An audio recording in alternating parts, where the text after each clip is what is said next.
Hi, I'm Richie DeMarco here for ConstructingYourBrand.com, and I'm here with Denise Butchko. Hey, Denise, Hey, Richie. how's it going? Today we are going to discuss email marketing and specifically subject lines gone wrong. Um, Denise and I were discussing this before the call, and boy, was that a heated conversation. Because people are so, first of all, unless you are on a remote island with no internet connection, you see subject lines every day in your inbox, right? Oh, I think the average person gets like 150 emails a day.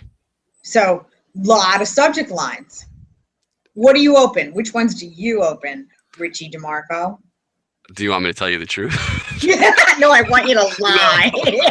Um, so the the ones with Spill your guts. It's no, only you and me. No worries. no the of course it's the engaging subject lines. The ones that actually pique my interest. Whether it's fear of missing out, if it's something I'm interested in. Um, it's to your point, Denise, that I know you're going to be making any second. It's not the one that says, buy my product here. It's not my newsletter, this week's newsletter. It's something that I think is going to interest me. Exactly. And I think what you alluded to, so for people who well, we wanted to have our viewers feel a little bit comfortable, so we want to say that statistically we're 100% confident that over 51%, which would be the majority of you watching, aren't doing email marketing at all for yourself. And so you're not doing it, you're in the majority, great, that's a comfort. But then you're taking this approach like, okay, I'm going to start doing it, and I'm going to take my newsletter, which you used to print back in 1995, and you're going to just translate it to a digital format, and you're going to send it out 4 times a year, and you think people care? People remember? You put a ton of time into it, and then you send me a subject line that says Spring 2015 newsletter.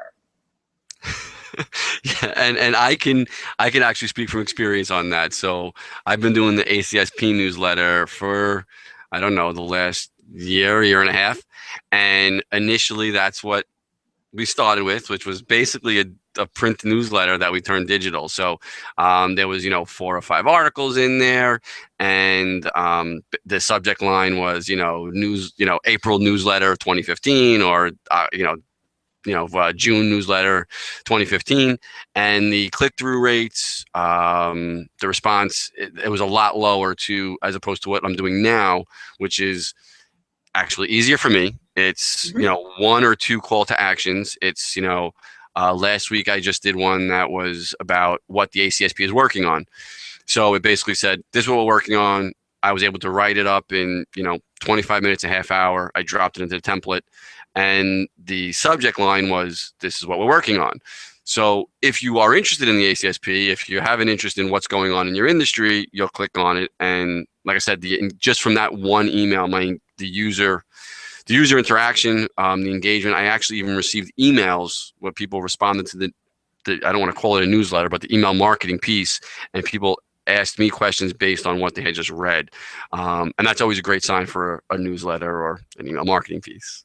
Yeah, it's a gold mine. And so what there really is, it's not just a, oh, let's throw out, yes, it's our newsletter, check, we're done with that, yay. There's very skilled and talented people who spend a lot of energy figuring out and testing subject lines. But if you're not going to go to quite that extent, which we're not saying you have to, then at least think about what would be interesting to the target that you're sending this email to.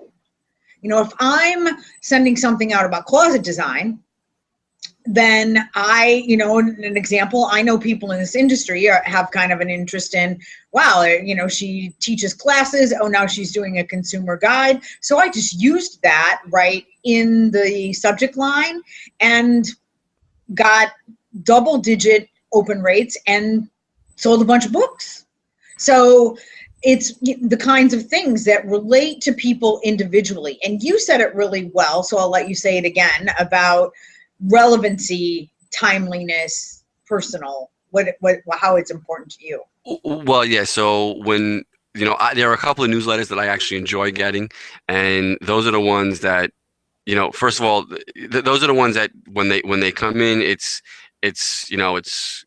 gifts for Mother's Day, gifts for Father's Day. It's something based on what's going on right now, what's happening in my life right now. Also, I enjoy the ones that open up and things to do in Manhattan this weekend, or what's going on in my neighborhood. I'm very specific, very localized marketing, what's going on, and it's very easy to keep things like that fresh. You said, Denise, working with your local businesses. I think that's a great idea. The internet is taking more and more business from you, and it's getting a little bit harder to do business. So if you can team up with a couple of your local guys and just, report what's going on in your neighborhood or what to do the weekend activities, especially now with all of these, my wife is dying to figure out what to do with kids, now that school's out. So if there was a newsletter going around that said, what you can do this week with the kids or what's going on at the park or the local events, I'm sure that'll get a ton of opens. Yeah, because it's relevant to them. So it's of the minute, what's going on with you now. And you may or may not know what's totally going on with your customer at the minute, but part of you should know.